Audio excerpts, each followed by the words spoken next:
Hi everyone, this is Sampath Kumar from Sai మేధా దిల్సుఖ్ నగర్. నూతన సంవత్సర శుభాకాంక్షలు సార్ అందరికీ కూడా. సో ఈరోజు వీడియోలో మనం పవర్ సిస్టంలో కొన్ని ఇంపార్టెంట్ క్వశ్చన్స్ ఉన్నాయి. ఆ ఇంపార్టెంట్ క్వశ్చన్స్ గురించి ఒకసారి డిస్కషన్ చేద్దాం సార్. ఫస్ట్ క్వశ్చన్ చూడండి, ఇది కరోనా లాస్ మీద బేసిక్గా మనకి ఈ టైప్ ఆఫ్ క్వశ్చన్స్ అనేవి ఎక్కువగా అడుగుతూ ఉన్నారు సార్. ఒకసారి చెక్ చేసుకోండి.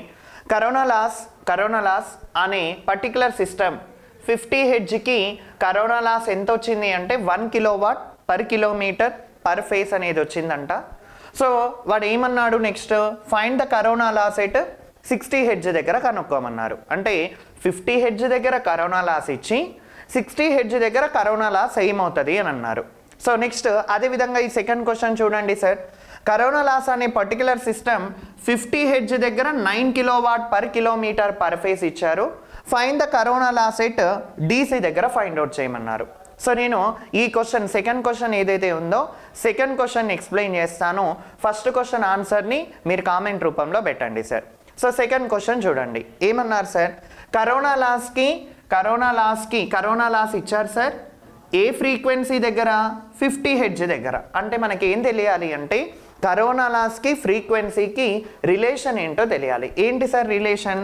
సార్ కరోనా లాస్ కనుక తీసుకుంటే corona loss is directly proportional to frequency plus 25. ఇది వెరీ వెరీ ఇంపార్టెంట్.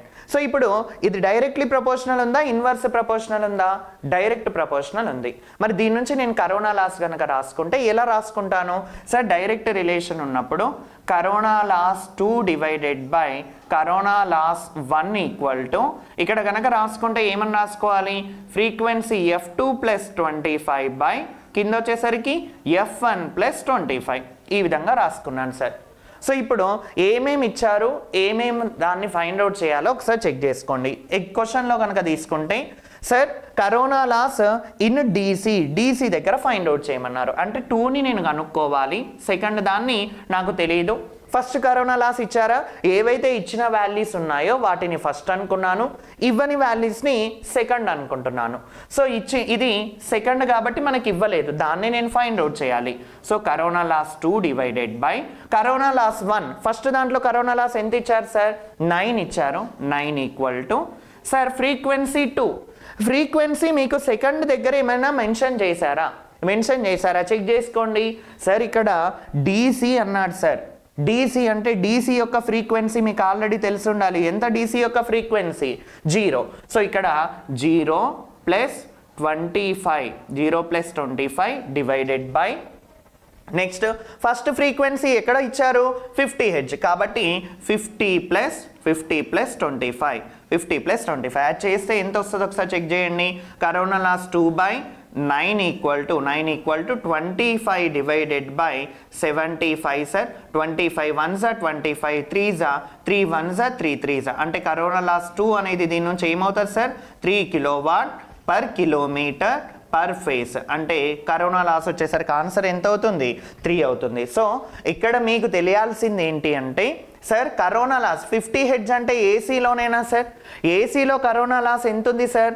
9 కిలోవాట్స్ ఉంటే మరి DCకి వచ్చేసరికి కరోనా లాస్ ఏమైంది సార్? 3 కిలోవాట్స్ అయింది. అంటే దీని నుంచి ఇంకొక పాయింట్ కూడా రాసుకోవచ్చు. ఏంటి అంటే సార్ కరోనా లాస్ అనేది ఎక్కడ ఎక్కువగా ఉంటుంది, ఎక్కడ తక్కువగా ఉంటుంది? DCలో చాలామంది కరోనా లాస్ ఉండదు అనుకుంటారు. DCలో కూడా కరోనా లాస్ ఉంటుంది. బట్ కరోనా లాస్ ఏసీలో ఎక్కువగా ఉంటుంది.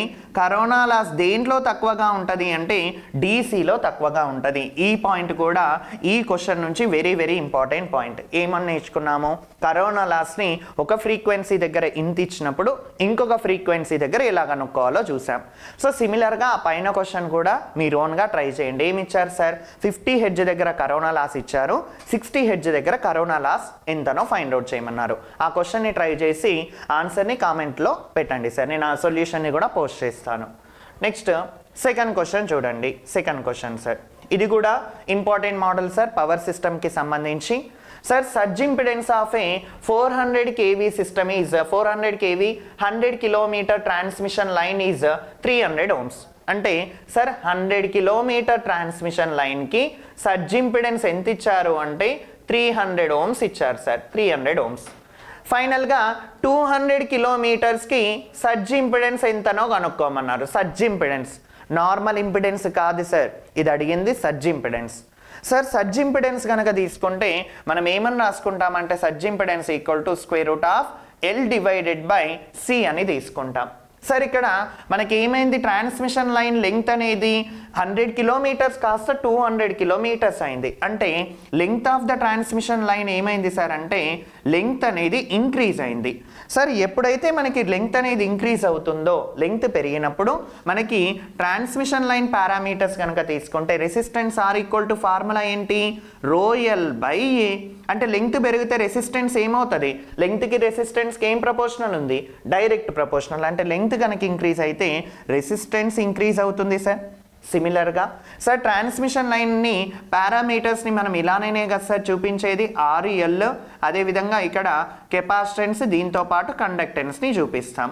అంటే ఈ విధంగా రిప్రజెంటేషన్ చేస్తాం. అంటే సార్ ఇక్కడ ట్రాన్స్మిషన్ లైన్ లెంగ్త్ పెరుగుతున్న కొద్దీ అన్ని ఇండక్టెన్స్ అనేవి సిరీస్లో ఎడిషన్ చేసుకుంటూ వస్తాయి. అంటే ఈ విధంగా మీకు ఇండక్టెన్సెస్ అన్నీ సిరీస్లో కనుక ఉన్నాయనుకోండి, ఇండక్టెన్స్ వాల్యూస్ ఏమవుతాయి, పెరుగుతాయి. అంటే ఇండక్టెన్స్ పెరుగుతుంది. సిమిలర్గా కెపాసిటెన్సెస్ అనేవి అన్నీ కూడా ఎలా ఉన్నాయి సార్, ఈ విధంగా ప్యారలల్లో కనెక్ట్ అయి ఉన్నాయి. కెపాసిటెన్స్ అన్నీ ప్యారలల్లో ఏమవుతాయి, అడిషన్ అవుతాయి. కెపాసిటెన్స్ ప్యారలల్లో అడిషన్ అవుతాయి కాబట్టి కెపాసిటెన్స్ కూడా ఏమవుతుంది అంటే ఇంక్రీజ్ అవుతుంది. మరి సార్ లెంగ్త్ పెరిగితే ఎల్ పెరుగుతుంది సార్, అదేవిధంగా C పెరుగుతుంది. మరి రెండు పెరిగినప్పుడు వాల్యూ పెరగడానికి ఛాన్స్ ఉందా సార్ అంటే లేదు సార్. బెస్ట్ ఎగ్జాంపుల్ ఇక్కడ తీసుకోండి. ఫర్ ఎగ్జాంపుల్ 5/10 ఉంది.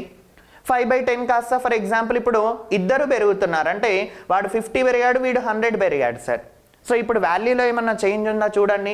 మళ్ళీ 0 0 క్యాన్సిల్ చేస్తే మళ్ళీ 5/10 వస్తుంది. అంటే సార్ ఇద్దరు పెరిగినప్పుడు ఇద్దరు ఇంక్రీజ్ అయినప్పుడు వాల్యూస్లో ఎలాంటి చేంజ్ రాదు, నో చేంజ్. అంటే it is independent characteristic. Surge impedance అనేది ఏమని రాసుకోవచ్చు అంటే ఇండిపెండెంట్ ఆన్ లెంగ్త్ సార్. ఇది very very important point. Independent on length అంటే లెంగ్త్ మీద ఎలాంటి డిపెండెన్స్ అనేది లేదు.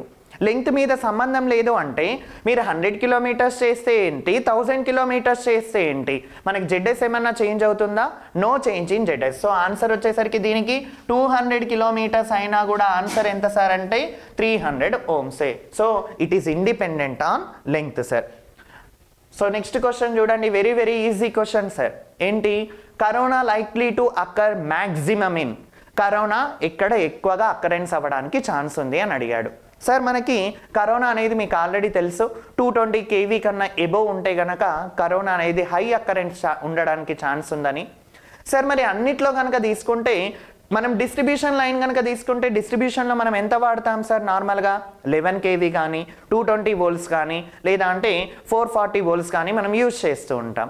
అంటే డిస్ట్రిబ్యూషన్ అనేది తక్కువ వోల్టేజ్ ఉంది.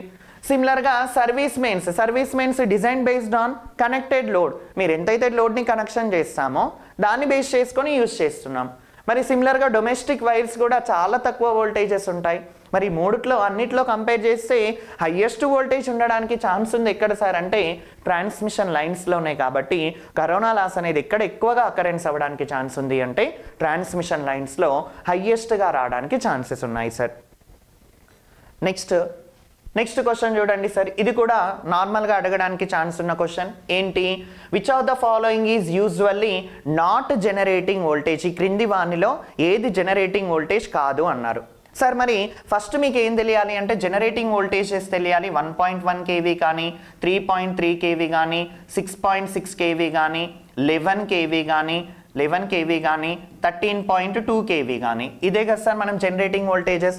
ఇంకా జనరేటింగ్ వోల్టేజెస్ కనుక మనం తీసుకుంటూ పోతే ఫైనల్గా హైయెస్ట్ జనరేటింగ్ వోల్టేజ్ వచ్చేసరికి 33 kV, స్టాండర్డ్ జనరేటింగ్ వోల్టేజ్ వచ్చేసరికి ఎంత సార్ అంటే 11 kV.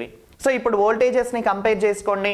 1.1 ఓకే, 3.3, 6.6, 11, 13.2. ఇదిగోండి చూడండి, 6.6 ఉంది, 11 ఉంది, 13.2 ఉంది. ఇవన్నీ కూడా జనరేటింగ్ వోల్టేజెసే. మరి ఇందులో మనం తీసుకున్న దాంట్లో లేని జనరేటింగ్ వోల్టేజ్ ఏంటి సార్ అంటే 9.9 kV. సో ఆన్సర్ వచ్చేసరికి ఏంటి సార్ 9.9 kV.